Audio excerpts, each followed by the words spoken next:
Kali ini saya akan memberikan penjelasan tentang More Than Just a Game. Saya akan membacakan dari bagian pertama, yaitu memahami kecanduan game online.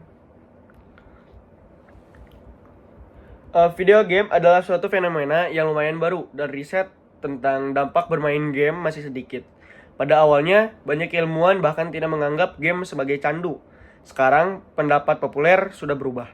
Dalam DSM-5, manual khusus tentang kelainan psikologis, Asosiasi Psikiater Amerika atau APA menggambarkan kecanduan game online sebagai suatu kondisi yang perlu dipelajari lebih lanjut. Walaupun kecanduan game belum secara resmi dianggap sebagai suatu kelainan, fenomena ini sudah cukup sering ditemukan sehingga APA meminta ilmuwan untuk melakukan lebih banyak riset. Sebagian besar riset terpusat pada fenomena game online karena game online jauh lebih adiktif daripada game offline. Saya setuju karena ada unsur bermain dengan orang lain yang membuat game online lebih memikat.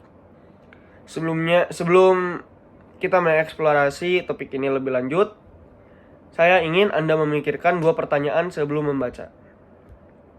Yang pertama, menurut Anda, apa penyebab kecanduan bermain game?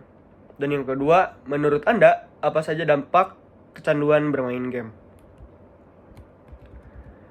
Dan saya akan membacakan alasan orang kecanduan bermain game.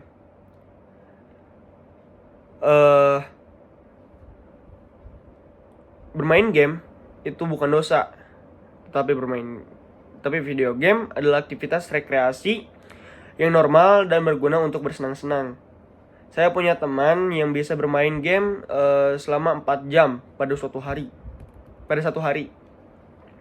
Dan berhenti bermain seminggu untuk fokus belajar untuk ujian tanpa disuruh orang tuanya. Mayoritas pemain game tidak punya masalah klinis dengan game.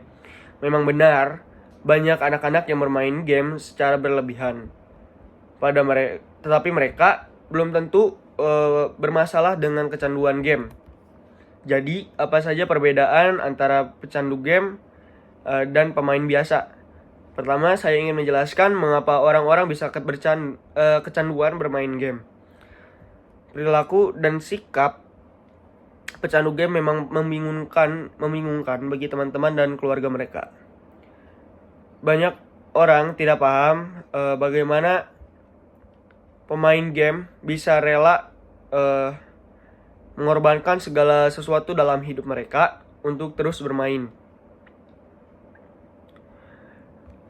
Lalu, mengapa orang kecanduan bermain game online, dan apakah ciri-ciri orang yang cenderung menjadi pecandu game?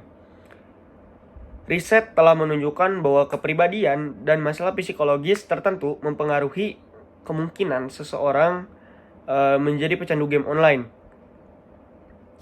Misalnya, penelitian membuktikan bahwa orang-orang yang paling rentan menjadi pecandu game adalah orang-orang dengan kepribadian introvert, cenderung menyendiri, merasakan kesepian, mudah bosan, memiliki pengendalian diri atau disiplin yang lemah, harga diri yang rendah, dan tingkat agresi yang tinggi, kecerdasan emosional yang rendah, dan lain-lain.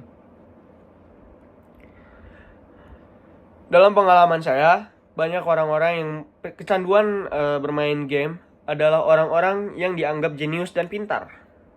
Dan mungkin itu benar. Tapi ada banyak jenis pintar dalam dunia ini. Dalam pengertian orang, banyak pemain game yang memiliki IQ atau Intelligence Quotient yang tinggi. IQ menunjukkan kecepatan orang belajar dan memahami konsep, tetapi ada juga EI atau Emotional Intelligence. Kemampuan kita menunjukkan membaca, memahami, dan mengelola emosi, dan SI atau Social Intelligence. Kemampuan kita mengenal dan memahami orang lain dan diri kita sendiri dalam lingkaran sosial. Kedua skill ini juga sangat penting untuk sukses dan kemandirian. Dan para pecandu game biasanya kurang pintar dalam EI dan SI. Jenis kelamin dan usia juga memainkan peran yang besar dalam kerapuhan terhadap kecanduan bermain game. Sebagian besar pecandu game adalah remaja laki-laki usia 12-24 tahun. Walaupun pecandu game perempuan ada, riset menunjukkan bahwa kecanduan game adalah masalah umum untuk laki-laki.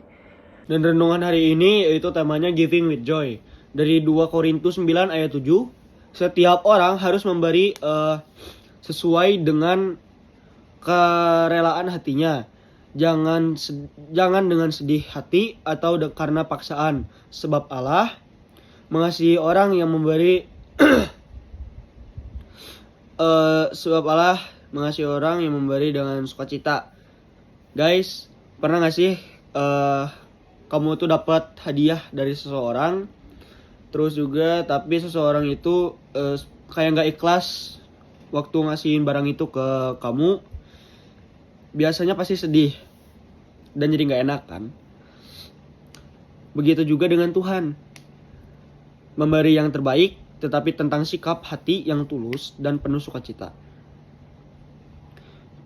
Tuhan pengen kita memberi dengan hati yang penuh kasih, bukan karena terpaksa atau pengen mendapatkan pujian. Kita memberikan yang terbaik untuk Tuhan karena kita tahu bahwa segala sesuatu yang kita berikan kepada Tuhan adalah bentuk kita mengasihi dan menghormati Tuhan. Memberikan yang terbaik bukan cuma tentang materi, tetapi juga tentang waktu, energi, dan perhatian kita. Tuhan menghargai hati yang memberi dengan ikhlas dan penuh sukacita. Karena itu menunjukkan rasa syukur kita kepada Tuhan.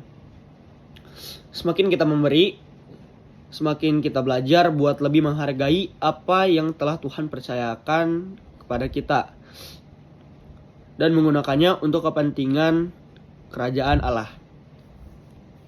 Memberikan dengan hati yang sukacita mengubah cara pandang kita terhadap berkat yaitu uang, waktu, tenaga, kesehatan, dan lain-lain, dan menjadikannya sebagai alat untuk menyatakan kasih Tuhan kepada dunia ini.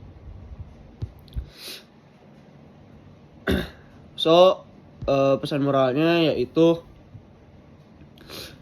kita itu harus memberi sesuatu. Kalau kita memberi sesuatu kepada orang lain, kita harus memberinya dengan penuh kasih, sukacita, dan juga tulus hati.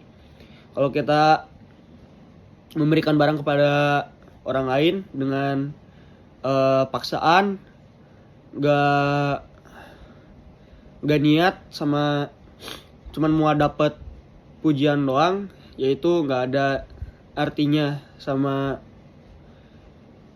kasih Tuhan ke kita. Dan kita baca di Titus 1. Dari Paulus hamba Allah dan Rasul Yesus Kristus untuk memelihara iman orang-orang pilihan Allah dan pengetahuan akan kebenaran seperti yang nampak dalam ibadah kita, dan berdasarkan pengharapan akan hidup yang kekal yang sebelum permulaan zaman sudah dijanjikan oleh Allah yang tidak berdusta, dan yang pada waktu yang dikehendakinya telah menyatakan firman-Nya dalam pemberitaan Injil yang telah dipercayakan kepadaku sesuai dengan perintah Allah juru selamat kita. Kepada Titus, anakku yang sah menurut imam kita bersama, kasih karunia dan damai sejahtera dari Allah Bapa dan Kristus Yesus juru selamat kita menyertai engkau. Aku telah meninggalkan engkau di Kreta dengan maksud ini, supaya engkau mengatur apa yang masih perlu diatur, dan supaya engkau menetap penatua di setiap kota, seperti yang telah kupesankan kepadamu, yakni orang-orang yang tak bercacat, yang mempunyai hanya satu istri, yang anak-anaknya hidup beriman dan tidak dapat dituduh karena hidup yang tidak senonoh dan hidup tidak tertib.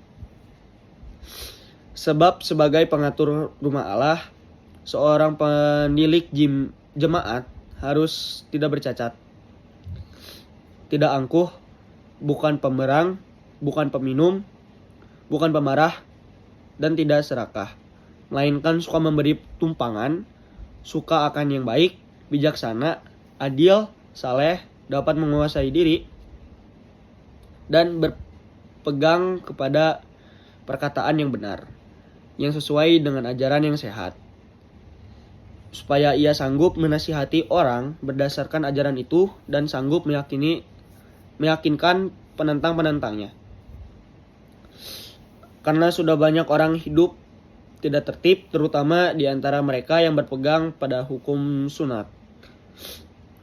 Dengan omongan yang sia-sia, mereka menyesatkan pikiran. Orang-orang semacam itu harus ditutup mulutnya, karena mereka mengacau banyak keluarga dengan mengajarkan yang tidak-tidak untuk mendapat untung yang memalukan. Seorang dari kalangan mereka, nabi mereka sendiri, pernah berkata, "Dasar orang kereta pembohong, binatang buas, pelahap yang malas." Kesaksian itu benar. Karena itu tegurlah mereka dengan tegas supaya mereka menjadi sehat dalam iman. Dan tidak lagi mengindahkan dongeng-dongeng Yahudi dan hukum-hukum manusia yang berpaling dari kebenaran. Bagi orang suci semuanya suci, tapi bagi orang najis dan bagi orang yang tidak beriman suatu pun tidak ada yang suci. Karena baik akal maupun suara hati mereka najis.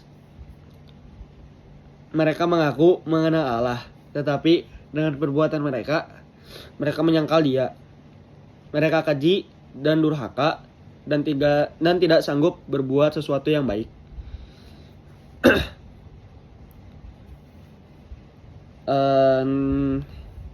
Ayat hafalan bulan ini yaitu Efesus 6 ayat 1. Hai anak-anak, taatilah orang tuamu di dalam Tuhan, karena haruslah demikian.